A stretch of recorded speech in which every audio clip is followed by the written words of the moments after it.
السلام عليكم ورحمة الله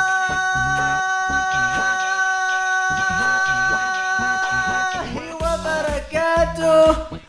الحمد لله رب العالمين. Indeed, all praise is due to Allah subhanahu wa ta'ala, and may peace and blessings be upon his Prophet Muhammad sallallahu alayhi wasallam. Brothers and sisters, ladies and gentlemen, welcome to In the Mix with DJ Halal. I am your host, DJ Halal. It's our first show. We are back in the business, subhanallah. First off, thank you to everybody out there. Thank you to everyone who's listening, who's watching. That's right, watching, because we're on a YouTube.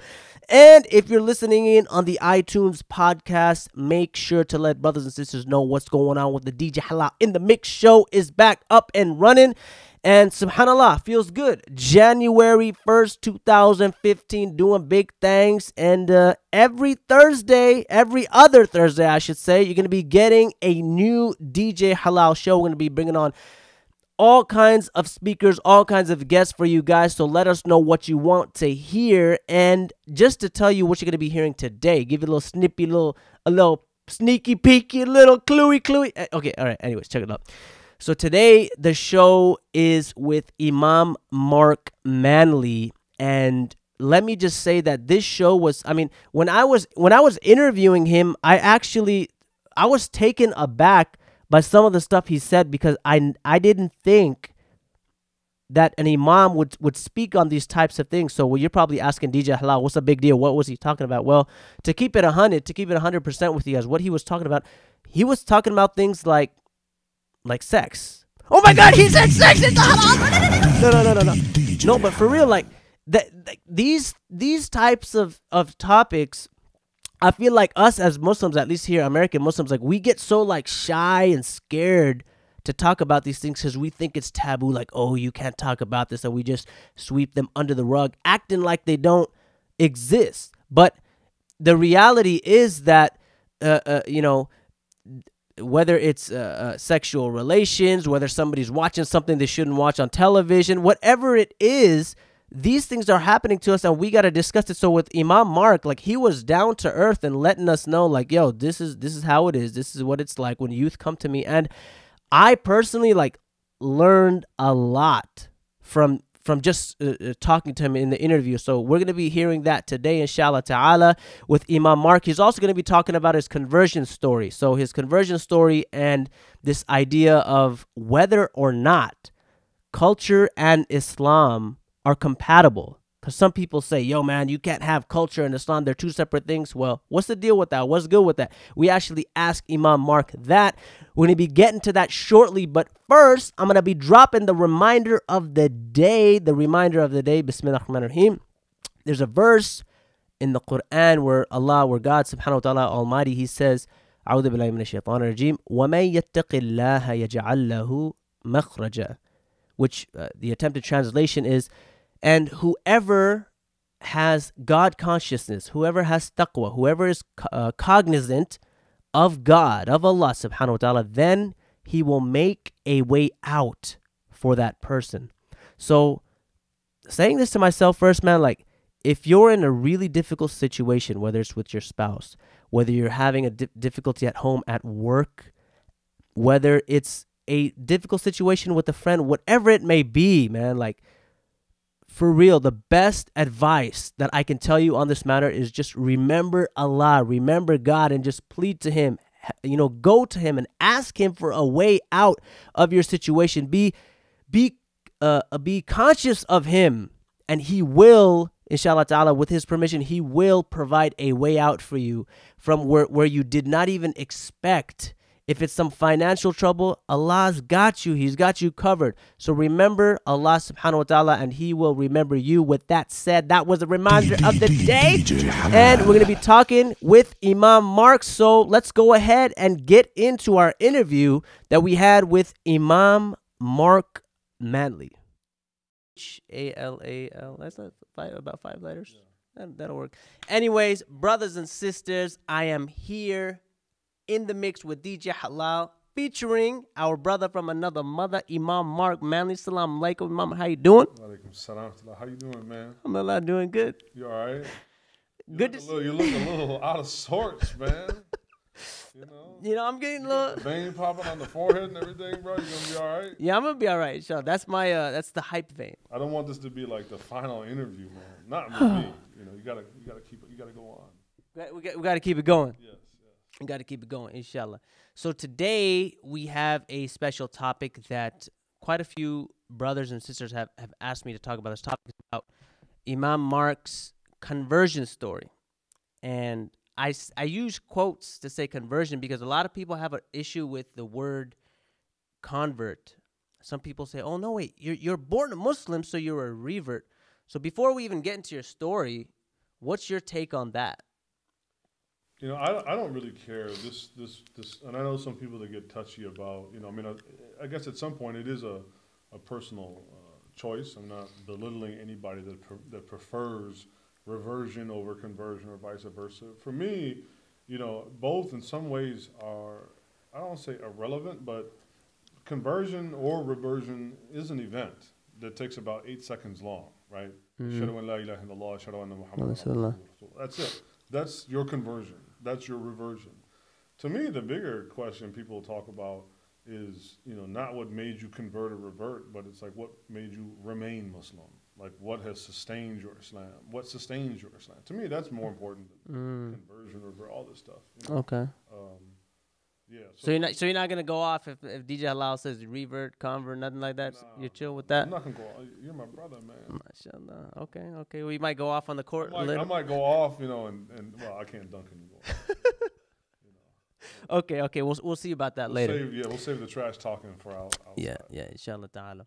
So, with your story though, earlier we were chatting. You mentioned that you were more academic in your earlier life. You weren't really too much into sports as many of us youth are, but you were more into like studying and learning.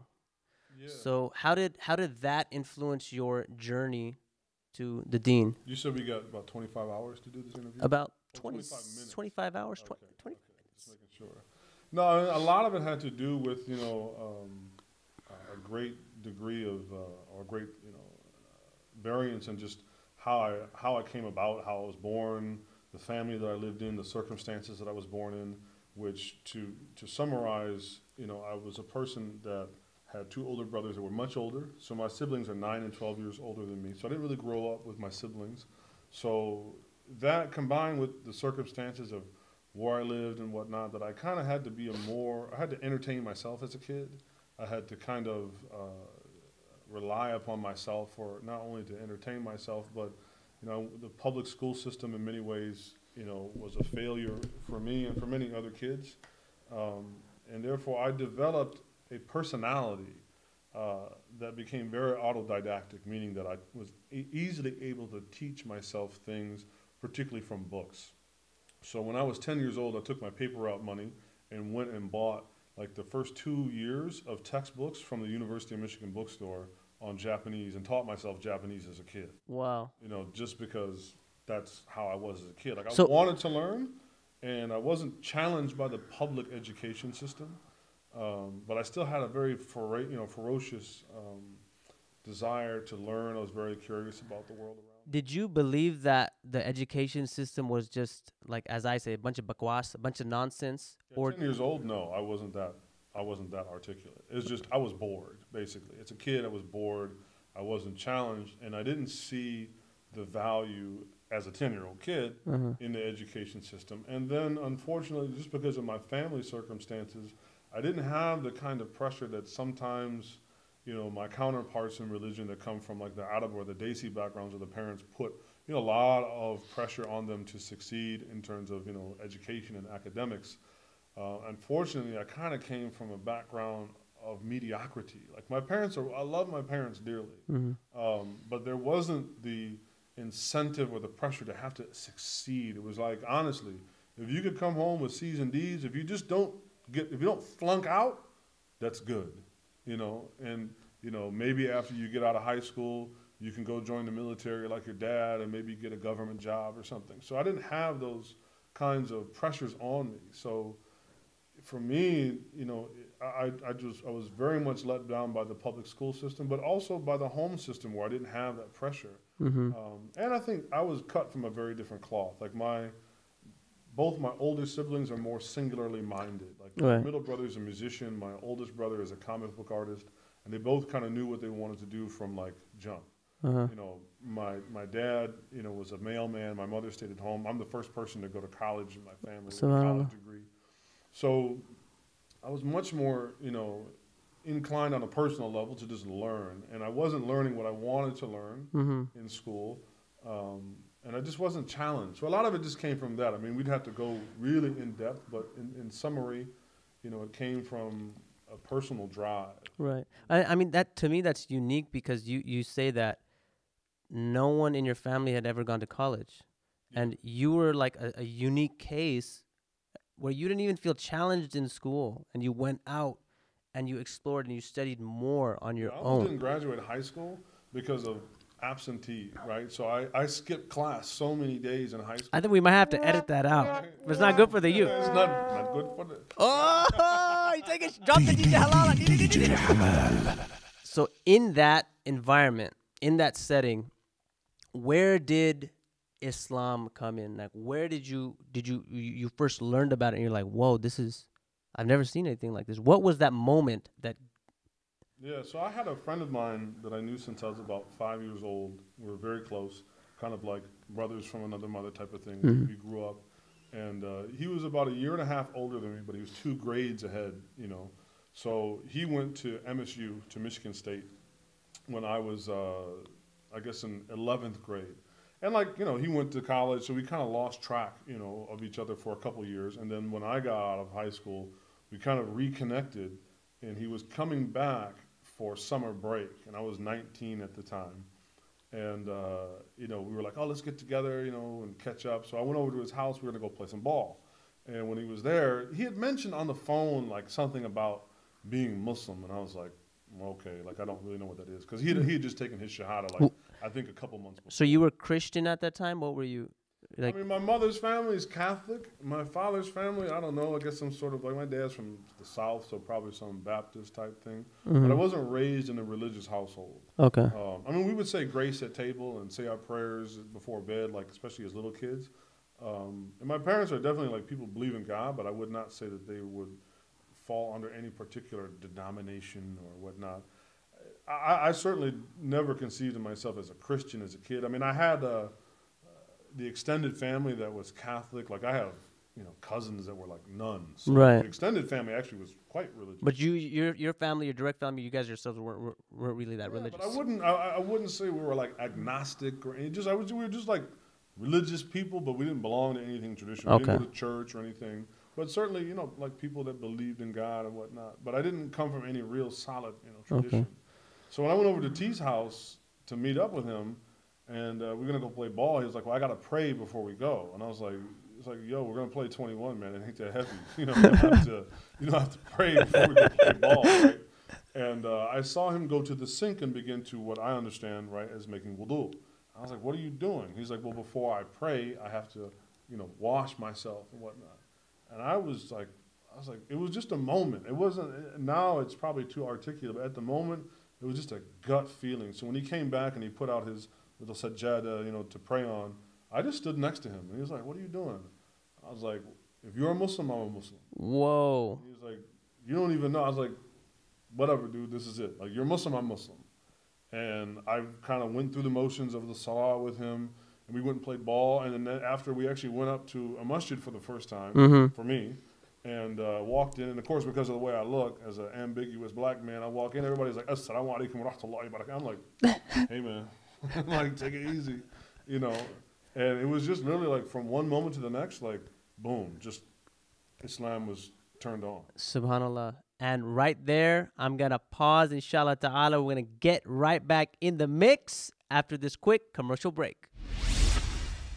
Welcome back to In the Mix. I'm your host, DJ Halal. Drop the mic. DJ Halal. And we are here with Imam Marc. Assalamu alaikum. Wa alaikum salam, Imam. You last left off, you said that you went over to T's house, your friend's house, you knew him for a long time, and you see him make wudu, and there was just something internal that hit you, and you were like, "Whoa, I'm Muslim." Yeah. And where did it go from there? I mean, it was just, that was it. Like, I was Muslim. You know, we spent the day together. We played ball. We went to the masjid. I, you know, prayed and did stuff. I mean, obviously, I had no idea, you know, what I was doing, but it was just riding off of this compulsion. I don't know how you want to call it. And that was it, you know. I mean, really got right into the flow of, you know, learning the prayers and the basics of, you know, like tahara, you know, cleanliness, wudu, and all that kind of stuff, and just kind of lived my life. I don't know any other way. I, in some ways, probably have the most boring conversion story. Like, I wasn't a person that was searching for the truth. I wasn't struggling internally. You know, I wasn't battling an addiction or whatnot that you hear typically of people. Like, I was looking for something, or I was this, or I was that. Right. I just encountered it, recognized it as the truth from a gut feeling, and just said, okay, well, if this is it, then this is what I got to be. So after that, did you go on to study Islam? How did your knowledge come about of the deen? So, you know, the reason why I mentioned the part about being autodidactic as a kid is because that skill set that I learned as a child to rely upon myself and be able to teach myself came to play a really tremendous role in my Islam. So I started studying Arabic very early on, and actually 9 months after I bought my first textbook, same thing, went down to University of Michigan bookstore, bought the set of books that they use for teaching Arabic, like the Raji Ramuni book, if people know the Orange book, and 9 months later, I had a teaching job at an Islamic school teaching Arabic. Subhanallah. So I learned Arabic very quickly. I mean, I had a 9 months? I had a real knack for language. So I learned to speak 3 languages, you know, by the time I, you know, had become Muslim. So I, you know, Arabic was like the 4th language that I was able to add. So, so that skill of being able to learn and master something came to play a very important role in my development as a Muslim. And then I had the opportunity to study with, you know, some really great shuyukh in the area, like Sheikh Ali, Suleiman Ali, who's from the Alam program. I eventually, people probably know me more from my relationship with Dr. Jackson. You know, Dr. Sherman Jackson came to play a very important role and influence on me and giving me some guidance and whatnot. But it was, you know, really just, you know, kind of a combination of, you know, OCD and personal discipline to master, you know, the basics, and then going on, particularly once I learned Arabic, then I was able to then learn the deen in Arabic. So then I was able to go and study, you know, the books of usul and all these other things. And then, you know, just sitting at the feet of who was available to me and just kind of developing from there. So now that you had gained this knowledge, you learned more about Islam, and you did have a previous lifestyle. Were things drastically different? And did you have, let's just say, like certain habits that you used to do that you could no longer do? And if you did, what was it like making that transition of, yo, I'm not doing that life anymore, I'm doing this? Well, I mean, for one, like, I never even smoked weed as a kid. Like, I was never, my brother did enough of that for me. So my brother was like a pretty big, like, you know, pothead. So I actually found, like, the smell of marijuana to be very, very annoying. You know, I drank a little bit as a kid, but it's mainly just, you know, it's what you did. You went to a party and people were drinking. But I had no love of, you know, alcohol. So for me, giving up drinking was kind of like, okay, like, that's no big deal. No biggie. I never did any drugs, so that wasn't a really big deal. Like, I tell people all the time, you know, well, we might have to edit this out for my wife, man, but like, women, that was it. Like, my biggest issue was women. You know, that was like my one, you know, gambling, forget about it. I don't have any money anyway, so I wasn't going to spend a little bit of my money on gambling, right? So in terms of like the harumat, like the things that were impermissible, like giving up alcohol, not eating pork, I mean, all these things were very, very trivial. But the opposite sex, sure, that was, I was like, wait a minute, I have to what, you know? So that was the harder part. But, you know, for the most part, I mean, it was just kind of like, this is just what you do. And I was very fortunate to be surrounded by not only, you know, a group of quote unquote converts that we kind of went on this journey together, but then I met older figures. So I met like the Dr. Jacksons and some other people that people won't know, but they were just important kind of mentoring figures for me. So as a young 19, 20, early 20-year-old kid, I could look to these people that were a few cars ahead of me, so to speak, that were in their, probably at this time, were like in their mid-30s, were married, had maybe 1 or 2 kids. So I could see like, okay, like this is how you can kind of do it, Right. So the social aspect played, a very important, role. You know what's interesting though about your stories? It's a lot of times when we hear people accept Islam, like we look for like, oh well, he must have been in a gang, or he must have been completely on the wrong path, or doing something that's totally away from Islam. And like you said, they're searching for something, or they're looking for truth. Yeah, I never. But your story's not really like that. It's more like it just kind of falls into place, and you feel that this is what I need to be doing. This is the right thing to do. Yeah, definitely. It was like a gut conviction that Islam is the right thing to do. And even, I'm not, some angel, I'm not perfect. Even at points in my life where I, wandered or did a little bit here and there, inevitably, what always brought me back was my conscience. So if I did I did something, but it's like, this isn't right. So I go back, Right. So for me, from the very first moment that I experienced it, it kind of established something in the very core center of me that even if my eye would wander or whatever it was, it always brought me back. It had such a profound effect on my my conscience that which is nobody's perfect. It was just that this is it. This is what I had to commit myself to. Subhanallah. Now fast forwarding, you like that? You like that? Okay. Anyways, check it out. So a lot of times, and I'm gonna just keep it 100 with you here. Keep it real.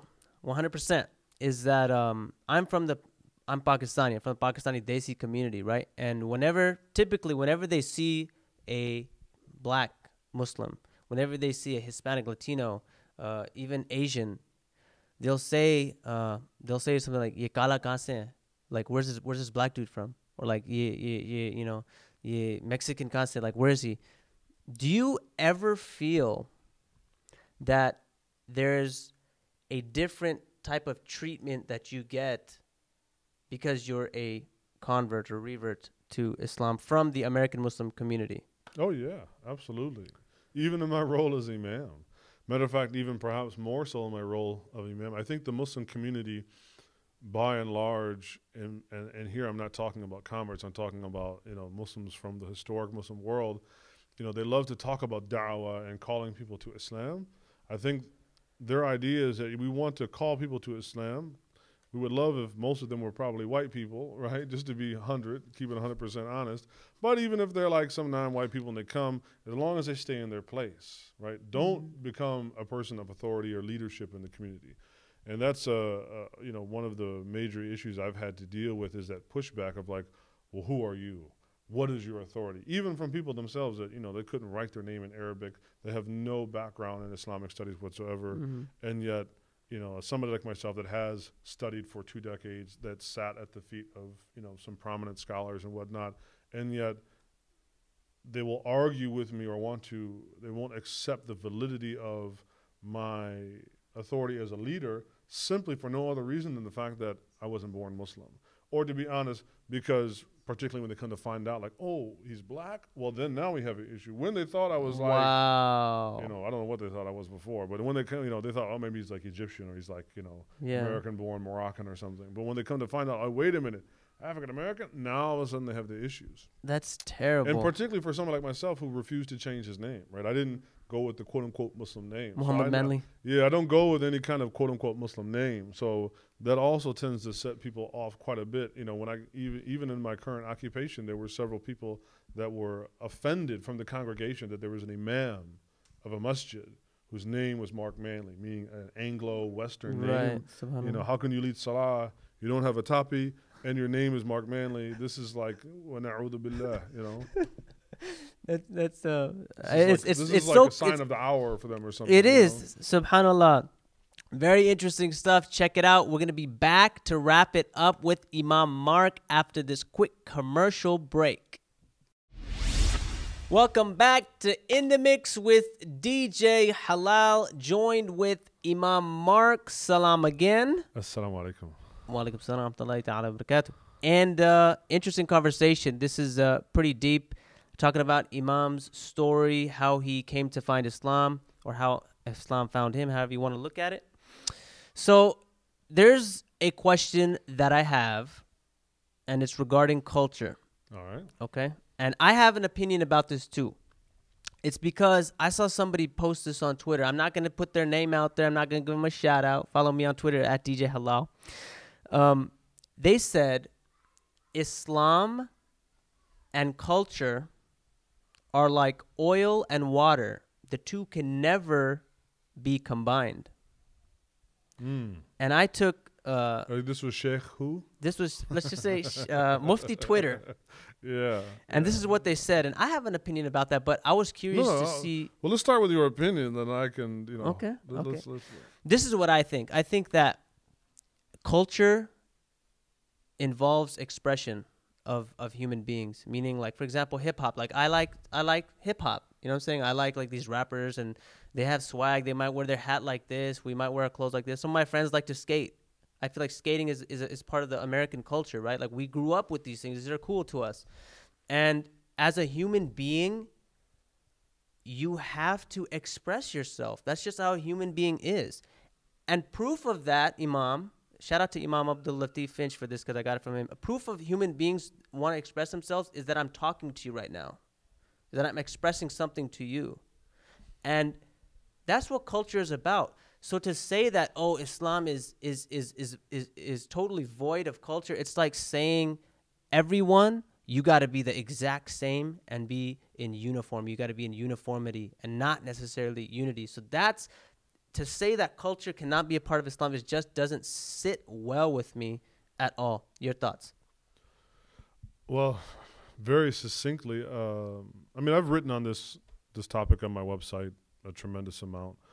Very briefly, I think that is probably one of the most dangerous things that somebody could say today, is that Islam is water and culture is oil and they don't mix. I think that's profoundly ignorant and toxic.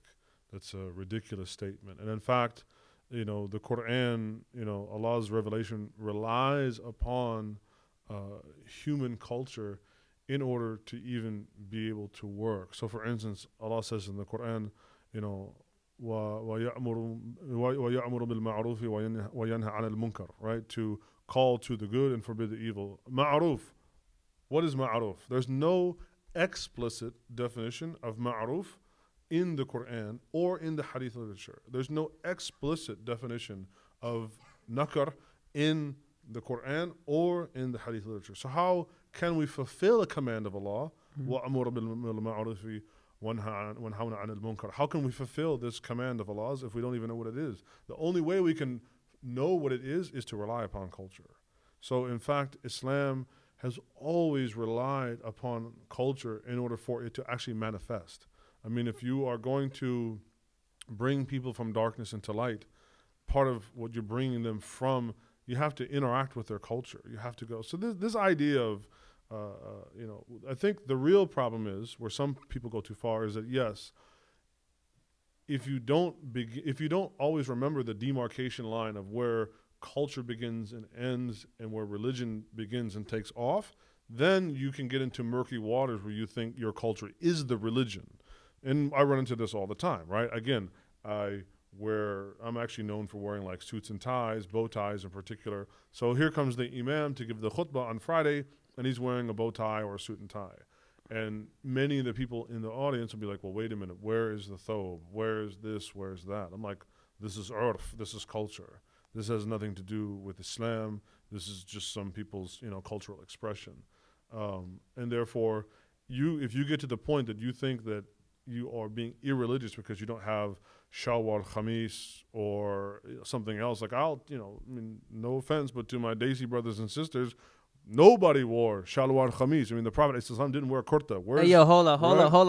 And I have a kurta somewhere in my drawer at home, right? Just because somebody gave it to me and I don't mind wearing it once in a while. But that has nothing to do with, religion per se. Now, in a South Asian context, particularly if you're in Pakistan, then that can have a sort of meaning, right? Wearing the tapi can have a meaning, but once you exit that context and you come here to enforce that upon me, like you have to dress like you're still in Bangladesh, you're still in Karachi, this is crazy, right? This is where people have forgot where culture leaves off and religion goes forward, which is what? I have to cover my awrah. That is what the religion commands of me. That's the sunnah of the Prophet ﷺ. I have to cover my awrah. However, I do it according to my understanding, whether it is through an American mode of dress or a Desi mode of dress. There's no preference there. So people often just forget, you know. But the idea that somehow one is antithetical towards the other is just plain wrong. Okay, now on that note, this wasn't planned. This just came right now into the mind of DJ Halal. Allah subhanahu wa ta'ala inspired me for this question. I've listened to some of your podcasts. I've seen a lot of your Twitter posts, a lot of the content that you put out there. And some of it involves things like music. And being involved in the American Muslim community and putting out media such as this, and in the past when I did a radio show, the biggest beef that people would have with my show would be like, brother, you're playing music? This is haram. Like, you know, how do you call yourself halal DJ and this and that? So my view on this has changed slowly over time, but you being in the position of an imam, being a knowledgeable person, being somebody who's learned, what can you say regarding that topic without getting into too much detail? Because I understand that you like jazz, you like classical music somewhat. So yeah. Could you give a little bit of commentary on that to the brothers and sisters who are thinking about that out there? I mean, the main thing about music, and people have to come to understand that there's valid arguments for the prohibition against music and not having a prohibition against it. However, what that means is there's no ijma', there's no consensus, there's no scholarly consensus of which all scholars agree that it is haram. Therefore, it's left to essentially a difference of opinion. And I don't mean that as a cop-out. My major thing with music is before we even get to the halal and the haram of it, is one, what is the content of it, right? Now, yeah, I listen to a lot of like bebop and jazz, or I shouldn't say a lot, but when I do, my music collection is mostly like bebop, jazz, and that kind of thing. My main thing with hip hop, and I grew up when hip hop was literally, I'm that generation that started kind of hip hop in some ways, is that the content of it, by and large, is not that great. So if you have somebody that's talking about being in the club and shaking your booty and drinking and doing all this other stuff, right? You know, as my sheikh said to me, there's a big difference between me sitting at my home cooling out to some John Coltrane versus being in the club with big booty girl doing something crazy on Friday night, right? Because there is that aspect of music in culture, talking about culture, where it is about doing certain things in public. And this is the thing, mainly like Islam's sexual ethics. We don't have any problem with sex. We just say, just leave it in the private domain, right? Leave it within the confines of marriage and leave it in the private domain. From that, indulge yourself. You can be a freak in the sheets and a lady in the streets. You know what I mean? You can be as indulgent as you want to, but in the private realm. And I'm being a little bit funny, but at the same time, this Victorian imposed idea of like sex is something dirty and taboo, the Muslim community's got to do away with this. Right. And I feel that a lot of that's just from the culture that it comes from. That's what I'm saying. But the Quran is very explicit. You know, Allah talks about towards the end part of Surah An-Naba, like the people that will be successful in the afterlife. Well, kawa'iba atraba, like there will be like literally women, like busty women in the akhirah. Right, that people will indulge themselves, like the hur al-ain, and that men and the husband will stare at his wife for like 40 years in Jannah, and like people will indulge in themselves in what we would consider to be somewhat carnal pleasures. There will be also obviously staring at the wajh of Allah and all these kinds of things, but it also includes like these things. We can do a great service to teach, at this point, humanity, that you can have a healthy sexual relationship and life in the private sphere by removing it from the public sphere. That it's not something dirty and nasty and whatnot. It's just, it should be in this Allahu Akbar. in this realm. And I'm sure some people will get very upset. They're gonna disagree, or they're gonna, matter of fact, they may get the edited version of this one.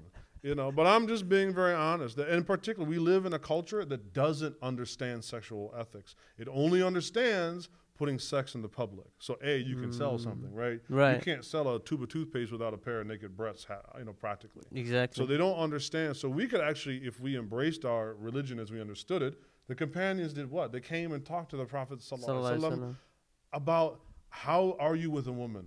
Like very frank conversations in ways that if I did today in the masjid with the typical audience, people would black out. Yeah. Why are you talking about this? This is what the best generation talked with the best of creation. So why do we have these taboos that we have? So, I feel that that's one of the great things we could actually teach the world is like how to be a healthy sexual creature in a way that will be pleasing to your Lord and won't destroy society at the same time. That's so important. And I'm just like, I'm in awe right now because I feel like a lot of the young brothers, young males are dealing with this because our idea of what sex is completely distorted. Well, yeah, now we're dealing with the proliferation of pornography into the Muslim community that's just inundating, the world, period, but particularly Muslims, where you can sit in the privacy of your own home with a device that can just feed you whatever sexual fantasy that you want, and you think you can just delete history, right? So that, people won't, find your steps. But this is a major issue. But again, I think if we remove the taboo-ness of it and have this honest conversation, like I tell people all the time, like, young dudes, you see that girl on the street, all right, you want some of that? Well, then become responsible. Get an education, get a job. Then you can have that life that you want to have. But there are conditions. You can't run around with every woman that you want to, right? And you have to be responsible. Think about it. The orgasm is like the most amazing thing that Allah has given the human being in this dunya. Nothing equals that feeling whatsoever, but He has also given it a tremendous measure of responsibility that comes with it.